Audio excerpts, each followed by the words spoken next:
நம்ம இன்றைக்கி இந்த வீடியோவில் எதை பற்றி பார்க்க போகிறோம் அப்படின்னா கார்ப்பரேட் அக்கௌண்டிங் அண்ட் ஆடிட்டிங்கான study plan, last minute revision study plan. Okay, இது ஃபர்ஸ்ட் ஆஃப் ஆல் சொல்ல போனால் இது எக்ஸாம்ஷன் சப்ஜெக்ட். இதை நல்லா ஸ்மார்ட்டாக யார் படிக்கிறாங்களோ அவங்களுக்கு எல்லாமே லம்பாக மார்க் டக்கு டக்கு டக்கு டக்குன்னு கிடைக்கும். ஓகே, இந்த தியரி எனக்கு வரவே வராது, சுத்தமாக வராது. தியரியில் நான் ரொம்ப வீக்குன்னு நினைக்கிறவங்களுக்கு இந்த சப்ஜெக்ட் ஒரு பெரிய கஷ்டமான ஒரு சப்ஜெக்டாக இருக்கும்.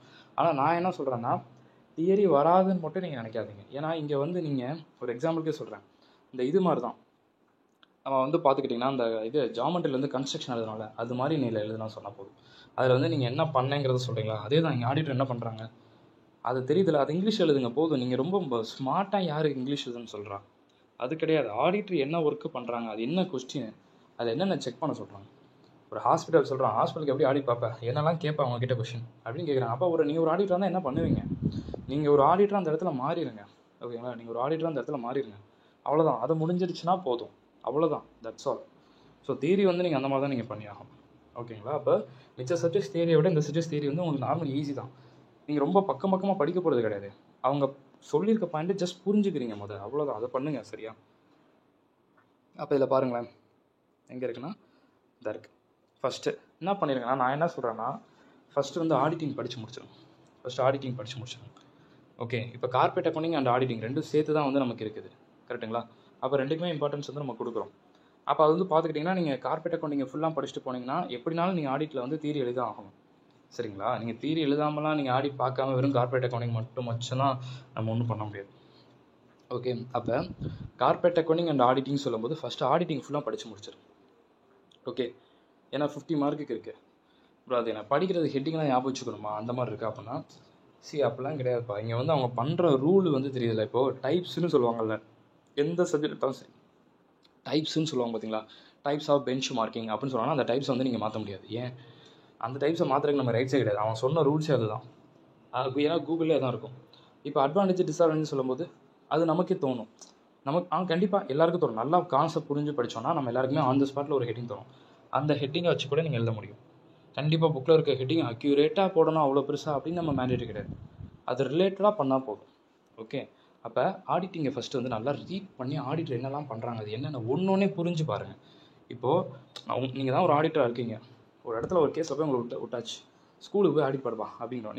நீங்கள் என்ன பண்ணுவீங்க, என்ன பண்ணுறீங்க, நீங்கள் ஃபஸ்ட் ஆஃப் ஆல் இப்போ யார் இதில் இருக்குது, உங்கள் டீட்டெயில்ஸ் டாக்குமெண்ட்ஸ் எல்லாம் ஃபஸ்ட்டு ரெஃபர் பண்ணி பார்த்துட்டு அதுக்கப்புறம் தான் என்ன பண்ணுவோம், உங்களோட பே ஸ்லிப்பு எல்லாத்தையும் கொடுங்கன்னு கேட்பேன். எடுத்தானே பே ஸ்லிப்பை கொடுங்க, நீங்கள் யாருக்கு எவ்வளோ பேமெண்ட் பண்ணிங்க, வவுச்சர்ஸ் காட்டுங்க அப்படின்னு நான் கேட்போம்.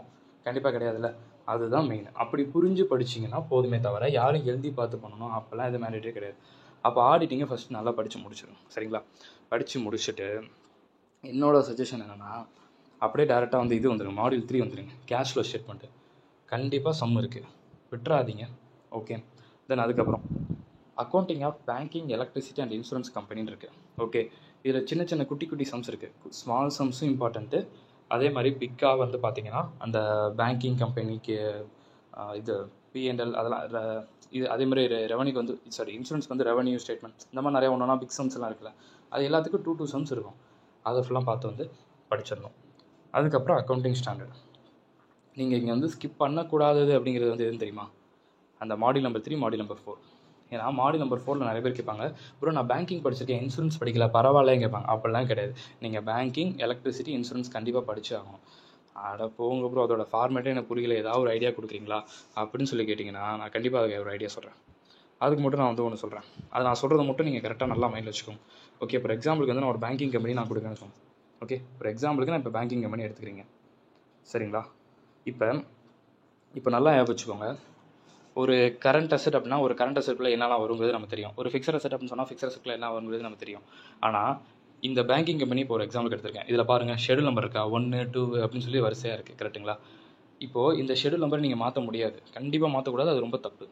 ஓகே, அப்போ நான் எப்படி உங்களை படிக்க சொல்கிறேன்னா, இப்போ ஃபஸ்ட்டு இது பேலன்ஸ் ஷீட்டு. ஸோ அப்போ அசெட் லைபிலிட்டின்னு பிரிச்சுக்கலாமா? ஃபஸ்ட்டு ஷெடியூல் 1 என்ன இருக்குது, கேபிட்டல் இருக்கா, கேபிட்டலோட ஃபஸ்ட் லெட்டர் என்ன, சி. ஷெடியூல் நம்பர் 2 கேபிட்டல் இது ரிசர்வ் அண்ட் சர்ப்ளஸ், அதோட ஃபஸ்ட் லெட்டர் என்ன, ஆர். இதுக்கு டி, அடுத்ததுக்கு பி, அடுத்ததுக்கு ஓ. ஓகே, அப்போ என்ன சொல்லலாம், இதை சிஆர்டிபிஓ. முடிஞ்சா அவ்வளோதான். அப்போ நீங்கள் எப்படி படிக்கணும், பேங்கிங் மேலே லைபிலிட்டிஸில் 5 ஷெடியூல் இருக்குது, சிஆர்டிபிஓ. அப்போ சிஆர்டிபி வேணால் C for capital, R for reserve, T for deposit, B for borrowings, O for other liability. முடிஞ்சு. அதுக்குள்ளே இருக்கிறது நமக்கு தெரியாதா என்ன? பாரோயிங்னா என்னன்னு தெரியுமா என்ன? அவ்வளோதான். அந்த ஹெட்டிங்கை ஞாபகம் வச்சுக்க தெரில ப்ரோ. நான் திரும்ப திரும்ப சொல்லி பார்த்துட்டே இருக்கேன். எப்படி சும்மா கேபிட்டல், ரிசர்வ், டெபாசிட் சொல்லும்போது நீங்கள் மாற்றி மாற்றி சொல்லி பார்ப்பீங்க. வேண்டாம். எல்லாத்தோட ஃபஸ்ட் லெட்டர் எடுத்து நீங்கள் அதோட இது மாதிரி க்ரியேட் பண்ணுங்கள். CRDBO முடிஞ்சு. அதை ஞாபகம் வச்சுக்கிட்டிங்கன்னா எக்காரணத்துக்கு கொண்டு உங்களுக்கு மறக்காது. ஆனால் நீங்கள் அப்படி ஞாபகம் வச்சுக்காம schedule number 1 capital, schedule number 2 reserve இப்படி படிக்கும் போது நீங்கள் கண்டிப்பாக ஷெடியூல் நம்பர் மாற்றி விட்டுருவீங்க. ஓகே, இந்த மாதிரி ஸ்மார்ட்டாக யார் ஒருத்தவங்க படிக்கிறாங்களோ அவங்களுக்கு இந்த சப்ஜெக்ட்டு இதெல்லாம் ஒரு சப்ஜெக்டா அப்படின்னு ஃபீல் ஆகும். ஓகே, கண்டிப்பாக சொல்கிறேன், சீரியஸ்லி சொல்கிறேன் ப்ரோ. நீங்கள் சொல்லிட்டு போயிடுவீங்க அப்படின்னு நீங்கள் நினைக்கலாம். நான் இந்த சப்ஜெக்ட் ஆக்சுவலி எக்ஸாம்ஷன் எடுத்தேன். நான் எப்படி இந்த சப்ஜெக்ட் எக்ஸாம்ஷன் எடுத்தேன்னா நான் இதை தான் பண்ணேன்.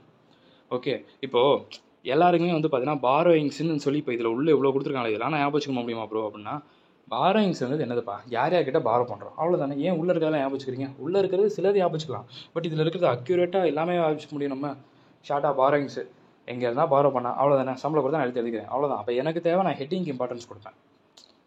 சரிங்களா? ஹெட்டிங்ஸ்க்கு இம்பார்ட்டன்ஸ் வந்து நான் கொடுப்பேன். Okay, that's all. சரிங்களா? இப்போ அடுத்து நான் படிக்கணும்னா இப்போ அடுத்த ஷெடியூல் 6லேருந்து அசட்டுன்னு இருக்குது. அப்போ நான் என்ன படிக்கிறேன்? நான் எப்படி படிக்கிறேன்?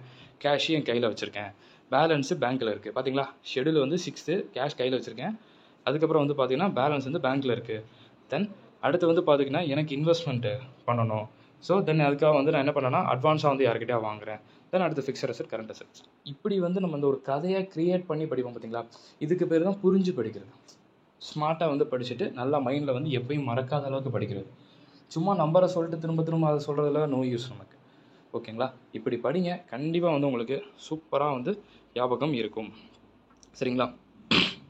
ஓகே, ஸோ எப்போயுமே சரி ஆடிட்டிங் ஃபஸ்ட்டு முடிச்சதுக்கப்புறம் மாடியூல் 3 ஃபுல்லாக படிச்சுட்டு மாடியூல் 4 இப்போ நான் சொன்ன மாதிரி படிச்சுட்டு மாடியூல் 5 வெறும் அக்கௌண்டிங் ஸ்டாண்டர்ட் தான், ஒன்றும் பிரச்சனை இல்லை. சம்ஸ் வந்து கண்டிப்பாக வந்து இருக்கும். அப்போ இந்த 3யுமே நீங்கள் மிஸ் பண்ணக்கூடாது. இந்த 3 டாபிக்ஸுமே நீங்கள் 3 சாப்டர்ஸுமே என்ன பண்ணக்கூடாது, மிஸ் பண்ணக்கூடாது. அப்போ அடுத்து வந்து என்ன பண்ண போகிறீங்க? இது study note 1 accounting for shares and debentures. நான் ஒன்றே சொல்கிறேன். Accounting for shares and debentures இருக்குது பார்த்தீங்களா? அதில் நீங்கள் எப்படி படிக்கணும் தெரியுமா? நான் சொல்கிறத மட்டும் கரெக்டாக ஃபாலோ பண்ணுங்கள். +2 புக் இருக்குல்ல, +2 புக்கில் இருக்கக்கூடிய ஷேர்ஸை ஃபுல்லாக கம்ப்ளீட்டாக அதில் எத்தனை சம்ஸ் இருக்கோ அதை ஃபுல்லாக பாருங்கள். ப்ரோ என்ன ப்ரோ ப்ரொஃபஷனாக படிக்கிறோம் +2 புக்கை போய் பார்க்க சொல்கிறீங்க? சீரியஸ்லி இப்போ அதை பாருங்கள். ஏன் சொல்கிறேன்னா அதை பார்க்குறது உங்களுக்கு ரொம்ப நல்லது. ஒரு ஷேரை எப்படி இஷ்யூ பண்ணுறோம், அப்ளிகேஷன், தென் அலாட்மெண்ட், அடுத்து ஃபஸ்ட்டு கால், ஃபைனல் கால். அப்போ அடுத்து வந்து ஃபர்ஃபீச்சரை நீ என்ன பண்ண, ஃபர்ஃபீச்சர்னால் என்ன? ஓகே, உங்ககிட்ட ஆமாம் இப்போ நீங்கள் மணி பே பண்ணாலும் நான் உங்ககிட்ட ஃபர்ஃபிட் பண்ணுறேன், திருப்பி வந்து நான் வேறு ஒருத்தர்கிட்ட நான் ரீஇஷ்யூ பண்ணுவேன். ஓகே சொல்கிறோமா? இது எல்லாமே அங்கே இருக்குது. நான் சீரியஸ்லி சொல்கிறேன். ஒரு 2 ஹவர்ஸ் வேணால் எடுத்துக்கோங்க. எடுத்து +2 புக்கை டவுன்லோட் பண்ணி அதில் வந்து புக்ஸில் செக் பண்ணி பாருங்கள். இந்த மாதிரி இருக்குது நமக்கு கம்பெனி அக்கௌண்ட்ஸில் வந்து பார்த்துட்டோன்னா அந்த இதில் வந்து கார்பரேட் அக்கௌண்ட்ஸ் இதில் வந்து ஷேர்ஸ் இதை பற்றி ரிலேட்டடாக இருக்குது. அதை ஃபுல்லாக நீங்கள் அங்கே பார்த்து படிச்சுட்டு அதுக்கப்புறம் நம்ம புக் படிச்சிங்கன்னா உங்களுக்கு ரொம்பவே நல்லா புரியும். ஏன்னா ஆர்டர் வைஸ் படிக்கணும். சும்மா புக்கில் வந்து ஷஃபிள் பண்ணி ஆர்டர் இருக்குது. ஒரு ஆர்டர் ப்ராப்பராகவே இருக்காது. இஷ்யூ இருக்கும், அந்த சைடு பார்த்தா ஃபர்ஃபிட் இருக்கும். ஒரு ஆர்டர் கரெக்டான ஒரு ஆர்டர் இருக்காது. நீங்கள் நல்லா வந்து பார்த்தீங்கன்னா அந்த +2 புக்ஸை படிச்சுட்டு நம்ம புக்கை படிங்க, உங்களுக்கு நல்லா கிளியராக வந்து புரியும். அக்கௌண்டிங் ஃபார் ஷேர்ஸ் அண்ட் டிபென்ச்சர்ஸில் யாருக்கும் விடணுங்கிற ஒரு தாட் வந்துச்சுன்னா அந்த தாட் வர வேண்டாம். நான் ஒன்றே தான் சொல்கிறேன். விடணுங்கிற தாட் வருதா, நான் சொல்கிறத ஒன்று மட்டும் ஃபாலோ பண்ணுங்கள். +2 புக்கை நல்லா பார்த்துருங்க. +2 புக்கை கம்ப்ளீட்டாக பார்த்து முடிச்சுட்டு நம்ம இதில் வந்து பார்த்தீங்கன்னா bonus share, buyback, sweat equity share, employee stock option plan சொல்லி டாபிக்ஸ் இருக்கா, அதில் இருக்கிற சம்ஸ்லாம் பாருங்கள். அடுத்து அண்டர் ரைட்டிங். போதும். ஓகே, அட்லீஸ்ட் இதை மட்டுமாச்சும் பார்த்துட்டு எக்ஸாம் போங்க.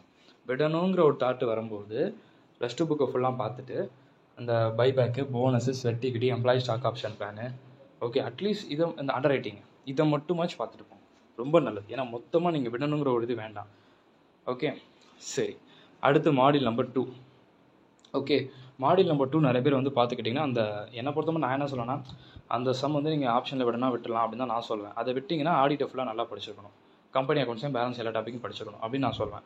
அப்போ நான் என்ன சொல்கிறேன்னா மாடியூல் 2ல் அந்த ஒரு இதை நீங்கள் விடணுங்கிற ஒரு பாயிண்ட் ஆஃப் நீங்கள் போயிட்டீங்கன்னா ஒரு ஸ்டேஜுக்கு போகிறீங்கன்னா நான் சொல்கிறத மட்டும் நல்லா வச்சுக்கோங்க. என்னென்னு சொல்லட்டா, இந்த நம்ம குரூப்பில் நான் நேற்றுக்கு தான் வந்து ஷேர் பண்ணேன். ஆக்சுவலி என்ன ஷேர் பண்ணேன்னா பாஸ்ட் இயர் கொஷின் பேப்பர்ஸ் குரூப்பில் நீங்கள் அப்படியே மெசேஜஸ் ஸ்க்ரோல் பண்ணி பார்த்தீங்கன்னா தெரியும். பாஸ்ட் இயர் கொஷின் பேப்பர்ஸ் வந்து இருக்குது. அந்த கம்பெனி அக்கௌண்ட்ஸுக்கு 2016 சிலபஸில் இருக்கக்கூடிய கொஷின் பேப்பர் வித் ஆன்சரோடு இருக்குது. ஓகே, எங்கள் புக் இது 2022 சிலபஸ். 2016 இதே ஃபார்மட் தானே இருந்துச்சு. அதில் வந்து 3 அட்டெம்ப்ட் கொஷின் பேப்பர் நம்ம குரூப்பில் இருக்குது. அந்த கொஷின் பேப்பரில் இருக்கக்கூடிய வித் ஆன்சரோடு இருக்குது. அந்த சம்ஸை பார்த்துக்கோங்க. அது ஏன் ப்ரோ நாங்கள் பார்க்கணும் நீங்கள் நினைக்கலாம். மொத்தமாக விடணும்னு நினைக்கிறீங்கல்ல, புக்கை பார்த்தா விடணுங்கிற தாட் வந்துடும். அப்போ நான் என்ன சொல்கிறேன்னா, கொஷின் பேப்பரை பாருங்கள், உங்களுக்கு கொஞ்சம் அந்த 3 சம்ஸுக்கு மட்டும் இம்பார்ட்டன்ஸ் கொடுத்துட்டு போங்க அப்படின்னு நான் சொல்ல வரேன். ஓகேங்களா? அது நல்லது. அப்போ இந்த ஆர்டரில் படிங்க. மாடியூல் 3 ஆடிட்டு, ஆடிட்டுக்கப்புறம் மாடியூல் 3, மாடியூல் 4, மாடியூல் 5, மாடியூல் 1ல் நான் சொன்னது, மாடியூல் 2ல் நான் சொன்னது. இது மட்டும் படித்தா நான் நல்ல ஸ்கோர்லாம் பண்ண முடியுமா ப்ரோ? கண்டிப்பாக. அப்படின்னா இதை வச்சு பார்த்து தான் நான் வந்து அங்கே எக்ஸம்ஷன் வந்து எடுத்தேன். எக்ஸம்ஷனுங்கிறது 60க்கு மேலே, 60க்கு மேலேருந்து 100 வரைக்கும் இருக்கிறது எக்ஸம்ஷன் தான். ஓகே, அப்போ அதில் வந்து நான் அப்படி தான் மார்க் எடுத்தேன். சரிங்களா? ஸோ அதை மட்டும் கொஞ்சம் நல்லா ஞாபகம் வச்சு நல்லா பொறுமை. இதை இப்படி தான் நான் படித்தேன், இப்படி படித்து தான் நாங்கள் எடுத்தேன். அப்போ நீங்களும் இதே மாதிரி பண்ணணுங்கிறத நான் சொல்ல வரேன். அவ்வளோதான். ஓகே, எக்ஸம்ஷன் எடுக்கணும்னு ஆசை இருந்துச்சுன்னா இந்த மாதிரி பண்ணுங்கள், ஸ்மார்ட்டாக பண்ணுங்கள், போதும். அப்போ மாடியூல் 2ல் வந்து பார்க்காம போகிறதுக்கு அந்த பாஸ்ட்டு கொஷின் பேப்பர் சொன்னால, அது குரூப்பில் இருக்குன்னு சொன்னால, அதில் இருக்கக்கூடிய அந்த 3 கொஷின் பேப்பர் தான் இருக்குது ஆன்சரோட. அந்த 3 சம்மை மட்டும் பார்த்துட்டு போங்க, அவ்வளோதானே. Okay, that's all. Wish you all the very best. Next study பிளானில் மீட் பண்ணலாம்.